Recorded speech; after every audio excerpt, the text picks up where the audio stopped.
Televisión, Ministerio de Gobernación y Desarrollo Territorial. ¿Qué tal? Buenos días. Esta mañana vamos a conversar con 3 candidatos a diputados. Buscan representarlo a usted en la Casa del Pueblo. Eso en República.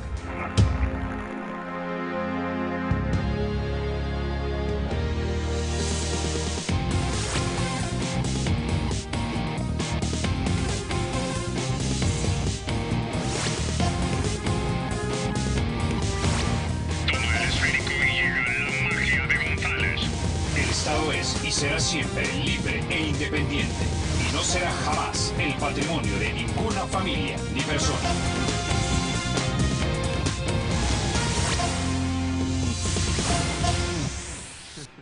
Bueno, sin mayor preámbulo, damos la bienvenida a nuestros invitados. Esta mañana nos acompañan Claudia Ramírez, ella es candidata por Democracia Salvadoreña. También nos acompaña el señor Francisco Bolaños, candidato de Cambio Democrático por el Departamento de la Libertad, y Amalia Espinal, candidata por el Partido Arena. Bienvenidos esta mañana a República. Bueno, hablemos un poquito tal vez de la Ley de Función Pública. Trata ese proyecto de que los trabajadores del gobierno tengan realmente las capacidades, que sea de acuerdo a mérito, que no hayan plazas fantasmas, y protegería aparentemente los derechos de los trabajadores a sindicalizarse. Señor Bolaños. Así es, buenos días, gracias por invitarnos. Lo importante de esto es que la gente pueda sentirse protegida en su trabajo y que pueda hacer carrera política. Hace algún tiempo coincidimos con una persona que está actualmente en el gobierno, en un ministerio, y me contó que cuando llegó al ministerio se encontró con ese desgano, con ese poco deseo de servirnos a todos nosotros los contribuyentes. Y sucedía que cuando llegaba le dicen a la gente, mira, aquí tratan de no sacar cabeza, de no estar queriendo hacer mucho, porque lo que va a pasar es que si te pones las pilas, te van a nombrar director, y cuando venga un cambio de gobierno, los directores son los primeros que se van. Entonces, de entrada le dicen a la gente, no des más de lo necesario. Y eso se traduce en lo que todos nosotros sentimos, que es un mal servicio a nosotros los usuarios. La Ley de la Función Pública lo que propone es que la gente pueda hacer carrera, meritocracia, que puedan crecer y que pueda venir un cambio de gobierno y no por eso cambiar a las personas. Si hay un director en una institución del gobierno que ha hecho un excelente trabajo y que de verdad nos ha servido, por supuesto que debe de continuar, tiene una experiencia, tiene un conocimiento. Entonces, lo que queremos es nosotros los usuarios, nosotros los que vivimos el día a día, los salvadoreños, es que tengamos este verdadero servidor público y que pueda hacer carrera. La función pública, pues que tenga, yo soy ingeniero industrial, yo voy a la asamblea, yo quiero llevar toda mi experiencia y mi conocimiento. Los servidores públicos tienen que tener también conocimientos para poder dedicarse a su trabajo y dar lo mejor, ¿verdad? Ok. Diputada Ramírez, ¿en qué estadio se encuentra la discusión de este anteproyecto de ley y usted lo apoyaría? Bueno, yo creo que es importantísimo que no solo como diputada apoyar este anteproyecto, sino que todos estemos comprometidos a hacer una reingeniería dentro del gobierno a nivel general, porque hoy por hoy lo que ha privado muchas veces es el amiguismo. Entonces, no hay procesos de selección adecuados, los perfiles no encajan con el cargo que la persona va a ocupar.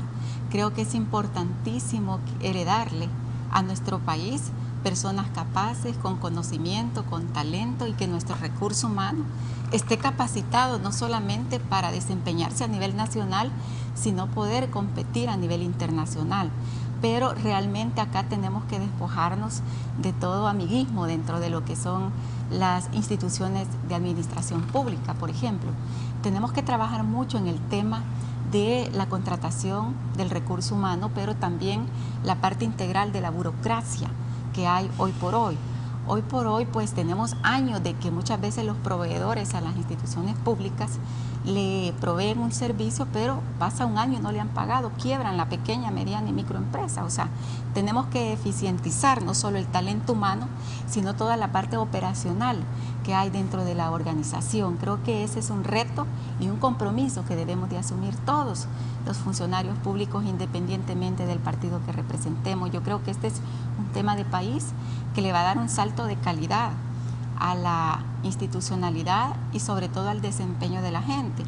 Vemos cuánto joven sale preparado hoy en día, pero no puede conseguir una plaza porque los amigos del amigo que están en las instituciones públicas ya se jubilaron y siguen ocupando las plazas, privándole el derecho a las nuevas generaciones a que puedan tener la oportunidad de poder accesar a una plaza, a una oportunidad. Yo creo que ese es un tema que debemos de tomarlo con mucha responsabilidad, porque va a venir a ayudar a la eficientización de los recursos en materia administrativa, en materia técnica, pero sobre todo en el talento humano, que hayan planes de desarrollo integral, que hayan planes que verdaderamente también se apeguen a los tratados internacionales. Sabemos que ya la ley le faculta a todas las entidades públicas el también tener organizaciones sindicales. Señora Amalia Espinal, ¿qué tipo de candados debe tener esta ley? Porque tengo un par de personas que se acercaron a mí, eran profesionales, aparentemente fueron arrinconados en una de las instituciones del Estado y finalmente han debido emigrar a Panamá. Sí, yo creo también, Carlos, que definitivamente esta ley lo que nos va a venir es básicamente a establecer las reglas claras en cuanto a la contratación y en cuanto a la aspiración de cada joven una vez graduado, porque si tú buscáramos dentro del servicio público, por ejemplo, una afinidad, yo siendo ingeniero civil tengo aspiraciones a llegar a este ministerio o a este otro ministerio, debería de haber como una oferta y una demanda totalmente coordinada. O sea, yo me gradué de ingeniero civil y mi máxima aspiración también era ingresar al gobierno, a trabajar. En aquel entonces pude ingresar a trabajar a una Secretaría de Estado que de todos conocidos en aquel entonces era la Secretaría, la Comisión Nacional de Restauración de Áreas. Estaba a lo largo y ancho de todo el país y en un proceso también de conflicto. Esto pasa porque los gobiernos amigos también están orientando su recurso de atención y su recurso de cooperación a capacitar a los elementos o a aquellos funcionarios que también están dentro del quehacer, funciones del Estado. El elemento que sale del gobierno en su mayoría sale muy bien capacitado. Y como bien hemos mencionado aquí anteriormente, lamentablemente al final tiene que emigrar por otras aspiraciones o en el peor de los casos también por persecución política. Y perdemos la capacitación de un elemento o de un profesional en el cual el gobierno ha invertido 5, 10 años y tenés un profesional desperdiciado, tal vez sin trabajo o en una entidad eminentemente del quehacer privado. O sea, quien se beneficia a la larga en el ejercicio es las instituciones privadas, que yo no digo que sea malo, ni porque son también muy bien remunerados, pero yo creo que es hora que vayamos dándole a este país leyes que verdaderamente vengan no solo a dignificar, sino que a darle una mejor estatus al profesional, que tengamos esa aspiración verdaderamente. Si me gradúo voy a estar mejor ubicado, obviamente en el gobierno. Anteriormente se decía, por lo que mencionaba también Claudia, que buscábamos al padrino, al tío, al amigo del amigo para poder entrar al gobierno. Si las leyes estuvieran claras, si los candados, los mecanismos de control, los mecanismos de selección fueran claros y expeditos, yo creo que el profesional estaría consciente que en su trayecto universitario él tiene un lugar, una pista donde aterrizar segura. Bueno, con ese ya nos vamos a la pausa, ya volvemos.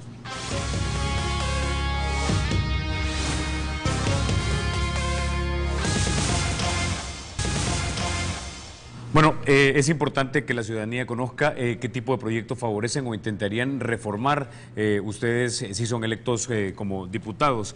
Quisiera comenzar con usted, Amalia Espinal. Sé que uno de los temas que le preocupa mucho es el de las pensiones. Es correcto, Carlos. Yo creo que el tema de pensiones pasa por quitarle ese sentimiento político y eminentemente darle un análisis técnico. Que la reforma debe de ser integral, que beneficie a la mayoría. Es que un día tú vas a ser pensionado, el político va a ser pensionado en este país y debemos de darle ese análisis concreto. En la actualidad el fondo de pensiones ronda los 8,000 millones de dólares y más del 50% de este fondo, de mis ahorros, de sus ahorros y los tuyos incluso, están siendo invertidos en títulos valores obligatorios emitidos por el Estado con una rentabilidad del 1.17%. En estudios se ha corroborado que un punto menos pagado en el rendimiento de los fondos de pensiones te puede afectar hasta un 20% de rendimiento de tu fondo individual de ahorro para pensiones. Por consiguiente, ese 20% menos que me está dando réditos a mi fondo de pensiones es lo que me va a afectar mi pensión a futuro. O sea, eso es lo que nosotros debemos de llevar a la mesa, que exista una ley clara en cuanto a la inversión de los fondos de pensiones, que me paguen lo justo. La Corte, a través de la Sala de lo Constitucional, emitió un fallo que nos deben de pagar el rendimiento de pensiones conforme a tasas de mercado, pero eso se tiene que hacer. Nosotros tenemos, y esa es mi apuesta, que debemos de empujar que los fondos de pensiones deberán de ser invertidos totalmente en proyectos aquellos que nos den réditos de mercado y que nos puedan dinamizar la economía del país. Te pongo un ejemplo. ¿Favorecería usted invertir de nuestro dinero en el exterior? No necesariamente, porque en este caso nosotros estamos requiriendo obras locales que nos puedan dar un relanzamiento como país. El aeropuerto. Se han titularizado hasta este momento alrededor de unos 300 millones, en los cuales los fondos de pensiones, mis ahorros y los de cada uno de nosotros, están financiando obras para ampliación del aeropuerto, carreteras, ¿verdad? O sea, y eso definitivamente lo que viene a dar es dinamismo a la economía misma, porque te viene a dar empleo muy bien remunerados y te viene a dar también, de alguna manera, a bajar el nivel de desempleo que actualmente tiene el país. La ley de fondos de pensiones ya considera que pueden afiliarse los salvadoreños en el exterior, pero no se cumple. Debemos de revisarlo. Okay. Señor Bolaños, sé que usted tiene en su mente al consumidor y veo que trajo 2 valvulitas de gas. Explíquenos en qué consistiría su proyecto de ley. Bueno, la idea es que nosotros sabemos que en el país la gente utiliza reguladores que no son eficientes del gas. Y nuestra propuesta es llevar una ley a la Asamblea, una ley especial para el uso de reguladores eficientes del gas propano. Lo que hemos hecho en estos tiempos de campaña es entregar muestras a las personas, a las que hemos podido, que un regulador que tenga 2 ganchos es mucho más eficiente que el que tiene solo un gancho. Y entonces en los mercados hemos estado donde la gente está cocinando y les cambiamos el regulador y la gente me dice, mire, el gas me está durando más. Yo sé, le digo, si estos son propuestas para ustedes, para la gente. Entonces el punto es que, ¿cómo hacemos que el país sea más eficiente? ¿Cómo hacemos que la gente, ustedes que son los que votan por nosotros, ahorren en sus casas? ¿Cuánto se y es con ahorraría estas propuestas. la gente? Aquí en El Salvador se utilizan al año 200 millones de dólares en gas propano. Yo les puedo garantizar que por lo menos 50 se están escapando. Y la gente que tiene una plancha, que está echando tortillas, pupusas, un tambo le dura 3 días, 4 días. Al cambiar el regulador le puede durar 6, 10 días. Y ese es un ahorro para las personas que se convierte en dinero. El dinero les va a abundar y por lo tanto la gente va a tener más recursos para ellos mismos. Esos 50 millones que se ahorrarían entrarían a la economía, pero también el Estado puede ahorrar, porque el Estado está gastando en un subsidio en un sistema que está siendo ineficiente. El subsidio sería un egreso menor, por supuesto. Entonces, ¿qué es lo que queremos hacer? Llevar estas propuestas aterrizadas para ustedes, para la gente, que son fáciles de cumplir. No son esas políticas y esas ideas que yo a veces escucho, que son grandes títulos y a la hora de las horas, después de 3 años, no se han cumplido para nada. Son propuestas realistas, aterrizadas, y como esas hay muchas más en el tema de energía eléctrica. Y el punto es nuestra experiencia, lo que hemos vivido nosotros y conocemos, llevarlo a la Asamblea y ponerlo en práctica. Okay. Diputada Ramírez, usted estuvo este periodo en la Asamblea Legislativa, ya sabe lo que se puede hacer y lo que no se puede hacer. ¿Qué propone usted entonces de ser electa nuevamente como diputada? Bueno, yo creo que hay un tema bastante importante en el país, que es darle seguimiento a la ley, básicamente de ayudar a los agricultores a nivel integral. Como diputada, quiero expresarle que he sido la única diputada en mi departamento de Santa Ana, firmante del Gran Pacto Nacional del Café. Creemos de que los agricultores hay que darles un total apoyo, porque ahí se garantiza también la seguridad alimentaria. Y en ese sentido, quiero expresarle que muchas veces cuando los diputados llevan iniciativas a la Asamblea Legislativa y no pasan a su aprobación es porque no se ha cabildeado un tema o porque no son propuestas reales basadas en una realidad nacional, sino que a veces son propuestas electoreras. Entonces hay que separar de una propuesta técnica a una propuesta electorera. Creo que es importantísimo dar una iniciativa para que se cree el seguro de cosecha al agricultor. Es importante decir que de repente hay una sequía en el país y los agricultores han invertido el dinero que le han prestado a la banca estatal y al final se quedan sin el producto y se quedan endeudados sin pagar esa deuda.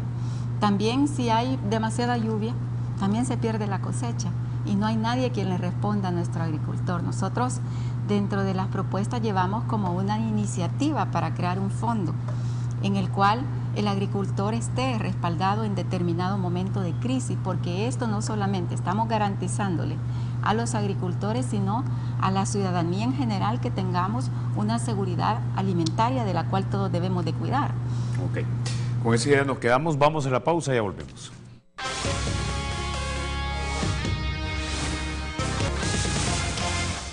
Bueno, no podemos dejar de hablar de algo que es una piedra angular de la estrategia del gobierno para combatir la criminalidad y es la ley antiextorsiones. Sin dinero no tienen capacidad para operar ni amedrentar, me decía el señor vicepresidente de la República, señor Bolaños. Bueno, es un tema que siempre repetimos, un tema de recursos, pero ¿cómo se obtienen recursos? Y es ahorrando. Yo he visto muchas discusiones en la Asamblea de Presupuestos y generalmente los partidos que están de oposición no aprueban y vivimos en ese ping-pong todo el tiempo. Pero el tema es que no escuchamos cuánto se va a ahorrar el siguiente año. No se escucha el ahorro, no se escucha la eficiencia, no se escucha cómo utilizar bien los recursos. Y entonces, cuando viene una necesidad como lo es el crimen organizado, dicen, es que no tenemos recursos. Y el tema es, utilicemos bien los recursos, porque así vamos a poder enfocarnos en lo que es el crimen. Ayer hablábamos en otro programa y decíamos, nosotros pensamos que podríamos legislar para modificar lo que son faltas y lo que son delitos. Hay faltas que ahorita se considera un delito, como por ejemplo manejar pasado de tragos. Está bien, eso está malo, hay que castigarlo, pero no hay que mandar preso a la persona, no hay que gastar los 800 o 1000 dólares que le cuesta al Estado detener a esa persona y mandar a la cárcel. Póngale una multa, quítenle la licencia, mándenlo para su casa, quítenle el carro, pero ahí nomás y se acabó. ¿Qué estaríamos haciendo? Es, en vez de enfocarnos en esas faltas, que podrían ser faltas, y por supuesto castigarlas, en tener el recurso para lo que en realidad urge. Aquí se mide la eficiencia de la policía por capturas y no se mide por los índices de criminalidad, cómo bajan. Solo estamos viendo cuántos estamos capturando. En un año se capturaron 50,000 personas en el 2013 y de esos solo 2.500 quedaron en la cárcel. Volvemos al tema de recursos. No estamos siendo eficientes en los recursos para atacar un problema como es la criminalidad. Diputada Ramírez. Bueno, yo el tema de la seguridad la veo desde dos puntos de vista, uno interno y uno externo. Creo que pueden haber excelentes planes estratégicos para contrarrestar la delincuencia, pero si internamente estamos dentro de lo que es las instituciones que están inmersas para contrarrestar la delincuencia, difícilmente se pueda operativizar de manera efectiva. Quiero expresarle que hemos aprobado muchas leyes que han venido a servir como de herramientas técnicas para las diferentes entidades para contrarrestar la delincuencia. Sin embargo, creo que la distribución de los recursos está centralizada. Por ejemplo, la Delegación Centro es una policía que nunca carece de un vehículo, de combustible, de teléfono, de radios comunicadores. Pero vámonos a un cantón de mi municipio, de mi departamento, por decirlo, uno de los municipios de Chalchuapa. Tiene un cantón con aproximadamente 30,000 habitantes. Allí hay 3 agentes cuidando el puesto policial y solo 2 tienen arma. Uno no tiene porque está lisiado. No tienen radios comunicadores, no tienen patrulla para salir a hacer las inspecciones, no tienen un teléfono para hacer una llamada de emergencia, no tienen un servicio sanitario donde la gente pueda ir a hacer sus necesidades. Y así tenemos muchos puestos policiales a nivel de las zonas rurales y zonas fuera del Gran San Salvador o de las zonas que verdaderamente están operativizando de manera integral. Creo de que de manera integral no están bien distribuidos los recursos.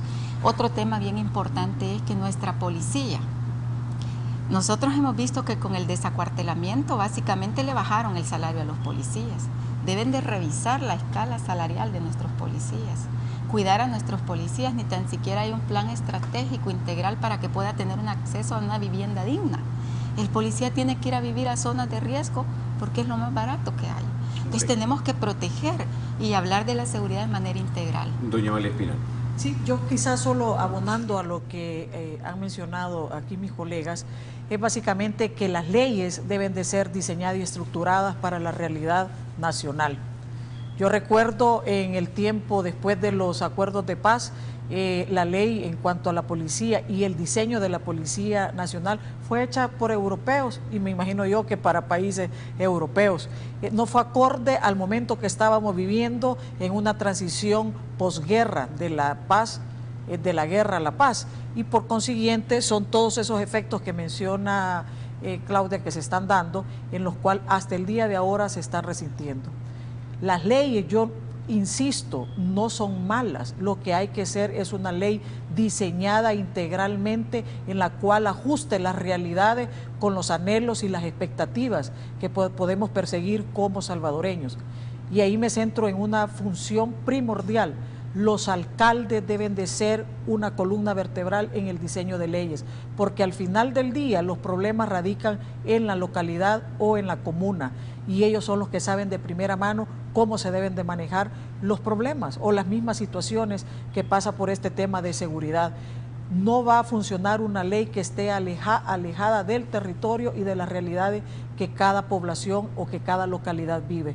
Por eso insisto, los alcaldes deben de estar inmersos en el análisis de la ley para que puedan dar resultados concretos y efectivos apegados a la realidad nacional. Ok, con eso nos vamos a la pausa y ya regresamos en minutos.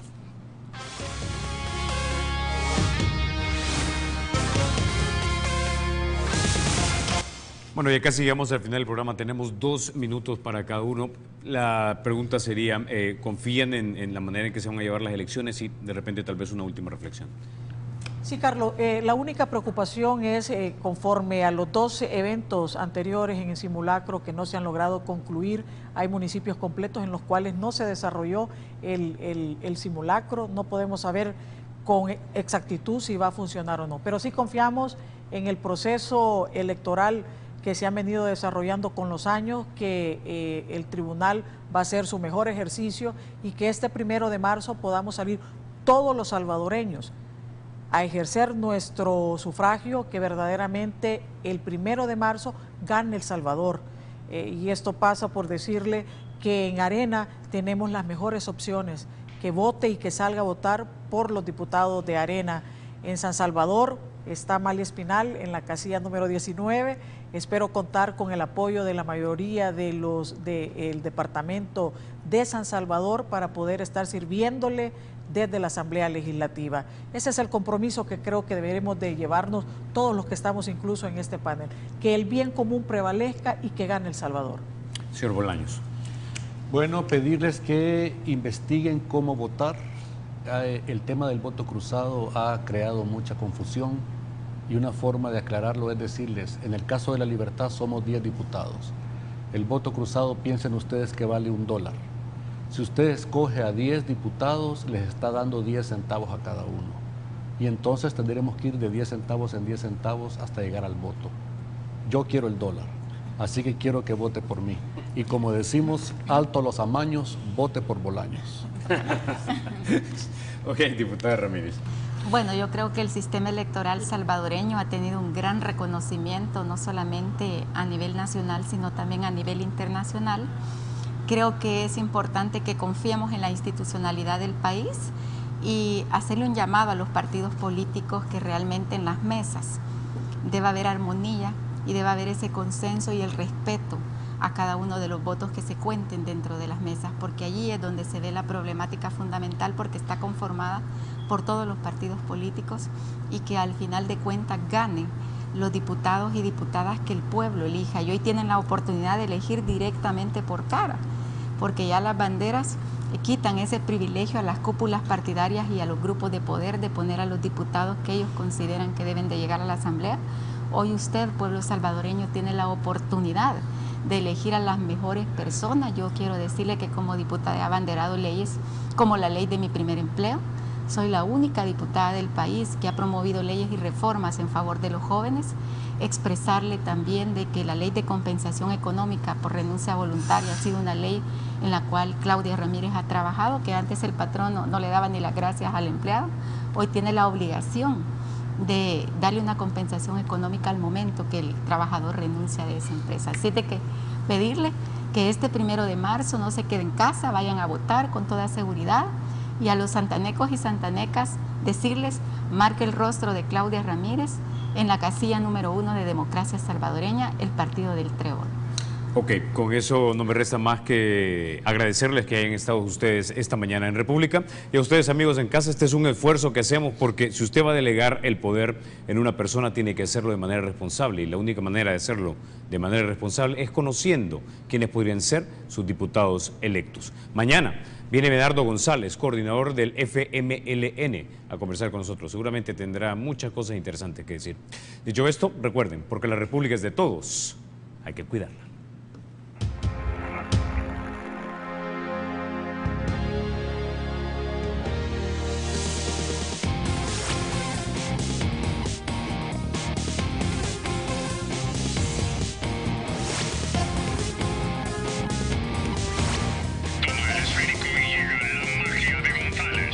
El Estado es y será siempre libre e independiente, y no será jamás.